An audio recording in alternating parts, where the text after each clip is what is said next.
Hi everyone and welcome back. It's Mindy with Mindy Egan Design, and today I'm going to be showing you how I made this card using supplies from Pink and Maine. I'm going to be using this heart stencil that is from Pink and Maine, but first I want to create my background. So I'm going to do a tone-on-tone ink blending. So I'm going to start out with some Bristol Smooth cardstock.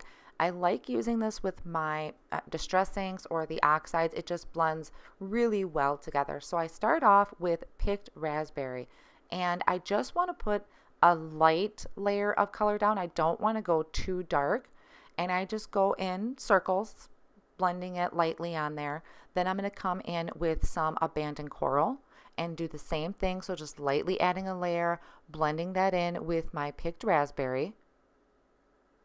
And now I'll come in with the Seedless Preserve. I thought this was just a really nice combination.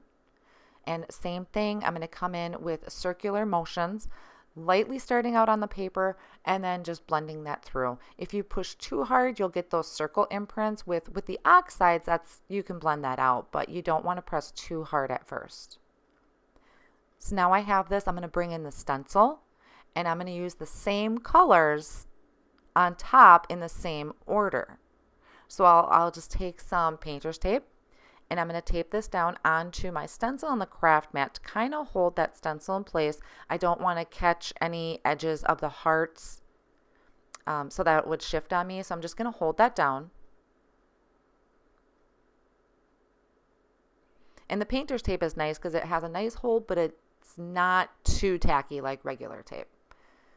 And then I'm going to come in with my picked raspberry again.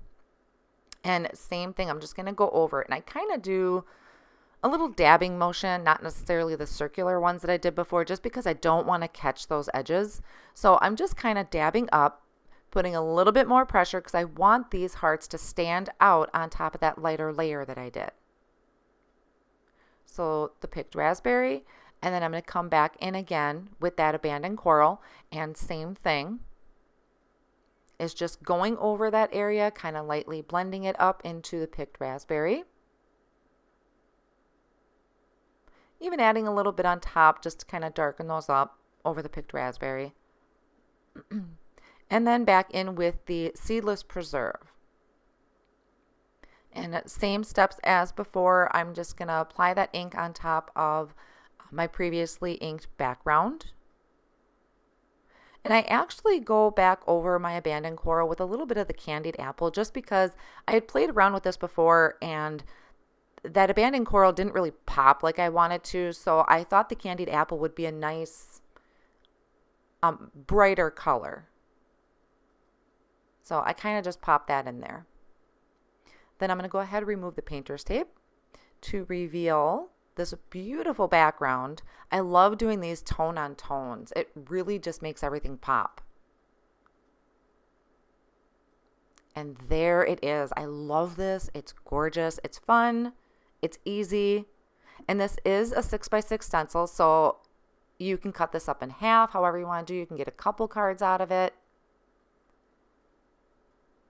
And then what I'm going to do, that's just some paper towel I'm folding up. I'm going to take my distress sprayer. It's just got some water in it, and I'm only half squeezing it down, so it's putting some random water droplets all over the place. And then I'll wipe that up with the paper towel, and I kind of let it sit there for a minute. I don't want the water to spread too much, so I'm just kind of soaking that up, and it's going to leave these gorgeous water spot marks all over the card. And I love doing this to the oxides. Look at that. Isn't that awesome?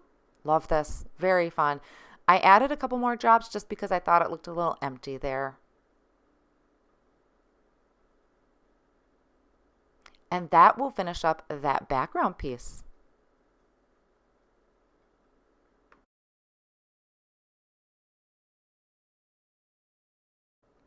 Now I'm going to create a window on the front of my card. So I just have an A2 size card base here, 4 1/4 by 5 1/2. And I'm opening it up to place on my Big Shot because I only want to cut through the front of the card. So I'm going to use this heart die from Pink and Maine. It's got stitched marks for the inside and the outside. So no matter what I cut, it's going to have this really fun stitching marks on it. So I'm going to center that in the card, place some Post-it tape over the die to hold that in place. The Post-it tape is really nice because it won't tear your paper. I have yet to have it ruin any of my card fronts. And then I'll just lay that into the Big Shot and run that through. These dies are really nice. They run through really good, except for my Big Shot was moving all over my table, but the dies work wonderful. And when you get a set of dies, you don't have to cut them apart. They're already pre-cut. So here is my window for the front of the card, and I just removed the Post-it tape, pop that out. There's my window with a stitched edge, and I also have an extra heart with stitching on it too that I can use for a future project. Now to finish completing my card, I'm keeping everything pretty simple. I'm just going to add some sentiments to this now. So I'm just taking some adhesive and I'm going to attach that background to the inside of my card. I cut the background piece down to 4 by 5 1/4 inches. So it's going to have just a little bit of a border in the inside. I just love how that turned out. I love the look of that. So I'm just going to make sure that's centered, line that up, and that's what you're going to see through my heart. So what I want to do is put a sentiment in the middle of that heart. So that's what they'll see when they first get the card. And then I also want to put a sentiment down at the bottom of the card. So it's kind of hidden, so it's like a surprise when they open up the card. So what I'll do is I'm going to put this in my Misty tool. You don't have to use a Misty. I just absolutely love using the Misty because if I mess up or don't push hard enough, I can go back and fix it. So I just line that up. I'm going to use the Happy stamp set, which also has a coordinating die with it, but I'm just going to be using the sentiments for right now.